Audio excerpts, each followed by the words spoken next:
Olá, seja bem-vindo a mais um episódio da série Liberdade e Justiça para Todos. Se você tem nos acompanhado desde o início, talvez já tenha percebido. A partir de agora, seguimos com um formato mais direto, intenso e aprofundado. Isso porque entendemos que alguns temas, especialmente os mais densos e polêmicos, exigem um tratamento mais direto, estruturado e profundo.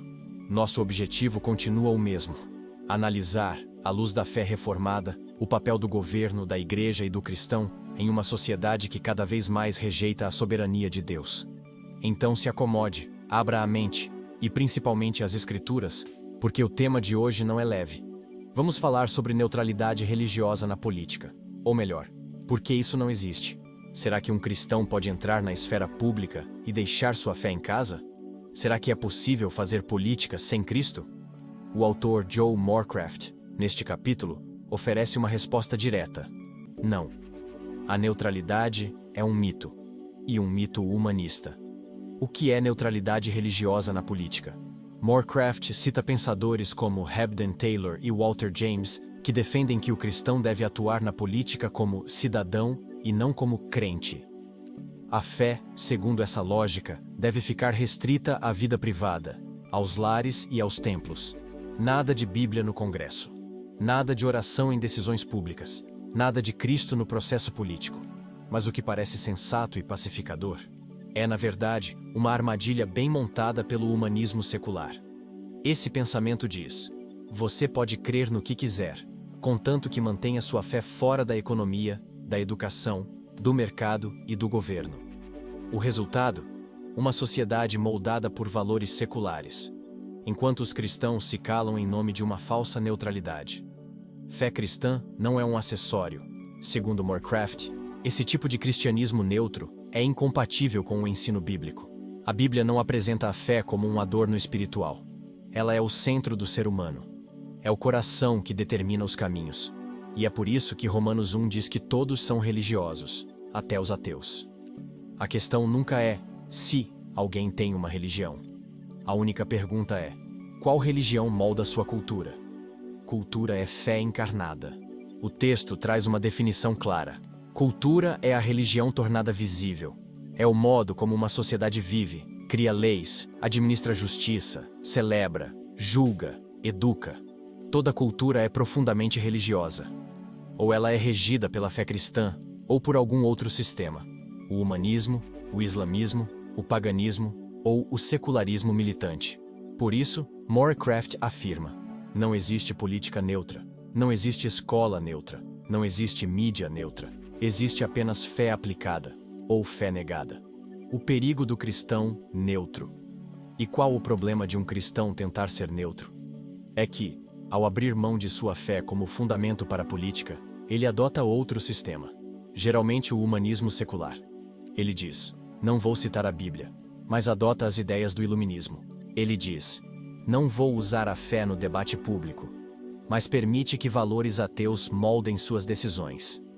Na prática, é como Eva no Éden, quando optou por julgar por si mesma o bem e o mal, colocando-se como árbitra suprema entre a voz de Deus e a serpente. Neutralidade para Morecraft é nada mais que desobediência disfarçada. O senhorio de Cristo é total. Para o autor, dois princípios são inegociáveis: o senhorio total de Cristo sobre todas as áreas da vida, inclusive a política. A autoridade absoluta da Bíblia como padrão de justiça para indivíduos, famílias e governos. Cristo não é apenas o rei da igreja. Ele é o rei dos reis, o soberano das nações. É por isso que o Salmo 2 adverte os governantes: beijai o filho para que não se ire. E por isso que Atos 17 mostra os apóstolos sendo acusados de perturbar o mundo, dizendo que Jesus é outro rei. A Bíblia e a lei para os governos. Se Jesus é rei, então sua palavra é a lei. E isso inclui a política. Morecraft defende que o governo civil é ministro de Deus, conforme Romanos 13, e que deve aplicar a justiça com base no padrão divino. Ou seja, o Estado não cria leis com base na vontade popular. Ele aplica a lei de Deus. Não legisla por autoridade própria. Não inventa justiça. Apenas administra a justiça que Deus já revelou. A fonte da lei revela quem é o Deus. O autor cita R.J. Rushdoony para afirmar: a fonte da lei de uma sociedade é o Deus dessa sociedade. Se a lei vem de Deus, então Deus é reconhecido como rei. Mas se a lei vem do homem, então o homem é o Deus. E quando isso acontece, as consequências são inevitáveis: idolatria, tirania e caos social. A história comprova. Toda vez que os homens abandonam a palavra de Deus, surge confusão, perseguição, degradação moral e opressão política. O que diz a história americana? Morecraft lembra que os fundadores dos Estados Unidos entendiam isso. As primeiras constituições, como a de Connecticut e New Haven, baseavam a lei civil diretamente na lei de Moisés. A justiça, o bem público e a liberdade eram definidos em termos bíblicos.